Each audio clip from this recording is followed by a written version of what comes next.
嘿，流口水到，相信大家都一定有睇過動漫啦，咁肯定都有心目中最鍾意嘅角色。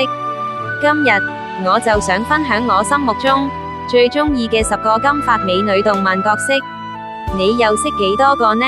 請注意，內容中可能會有劇透。以下排名純粹係我個人嘅審美觀同埋標準，並冇參考過任何網上嘅客觀評價，所以呢啲結果係非常主觀㗎。但係同時，好歡迎大家提出睇法同埋一齊討論。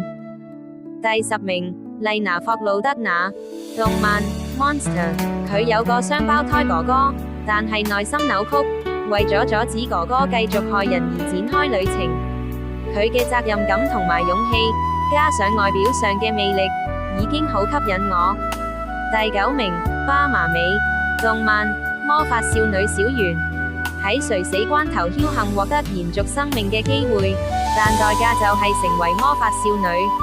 當知道咗成為魔法少女係件非常痛苦嘅事之後，會先中谷人。呢種關心他人嘅行為，我好欣賞，加上佢嘅髮型，令我更加鍾意。第8名，怪盜貞德，動漫神風怪盜貞德，雖話怪盜，但實際上係為咗封印惡魔。佢實力與華麗嘅結合，實在好迷人。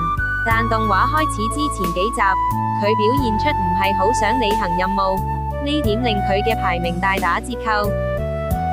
第7名，叉叉，動漫紅頭巾叉叉，呢套動畫我啱啱先開始睇，可能仲有更多嘅事情未清楚。叉叉應該係位小女孩，對魔法唔靈通，經常擺烏龍，增添咗唔少幽默。變身成為魔法公主之後，意外地帶嚟一種成熟嘅風味。第6名，七海露之亞，動漫唱 K 小魚仙，佢係一條美人魚，為咗維護海洋嘅秩序同埋平衡，展開咗同海妖嘅戰鬥。變身後嘅人魚，下半身會由魚尾變成雙腳，着住同偶像歌手一樣華麗嘅衣服唱歌，以歌聲擊退敵人。咁嘅設定增添咗唔少魅力。第5名，絢瀨繪里，動漫 Love Live， 成熟穩重嘅個性，加上美麗嘅外表，而且意外地怕黑，實在係驚喜。三劍合璧嘅特點十分可愛，佢絕對有資格登上我嘅女神寶座。但好可惜，最初佢係因為擔心 USD 成立會造成校園嘅負面影響，加上表情好嚴肅，呢種態度令佢嘅魅力大減。第4名，露西哈特菲利亞，動漫妖精的尾巴，因為唔滿意父親而離家出走，之後成為咗精靈魔導士，就咁就展開了冒險旅程。活潑開朗嘅個性，我都非常鍾意。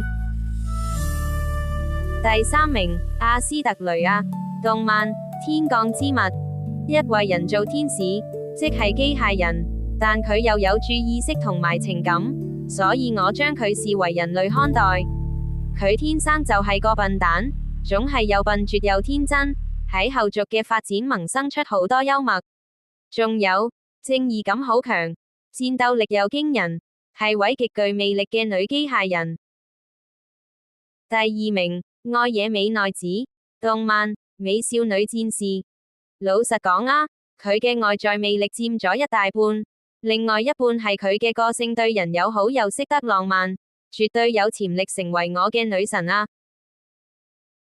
第1名，天道流珠菜，動漫微笑的閃示。雖然呢套應該係一部相當冷門嘅動漫，但流珠菜就成為咗我嘅女神。外在呢啲問題太膚淺啦，可以略過。最重要係佢嘅性格溫柔，而且充滿正義感，戰鬥力非常強。即使呢套作品已經睇完好耐，但流珠菜喺我心目中嘅地位依然未變。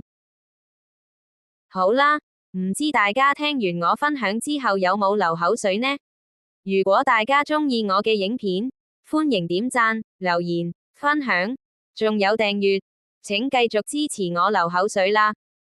問題，你心中嘅金髮美女動漫角色係邊個呢？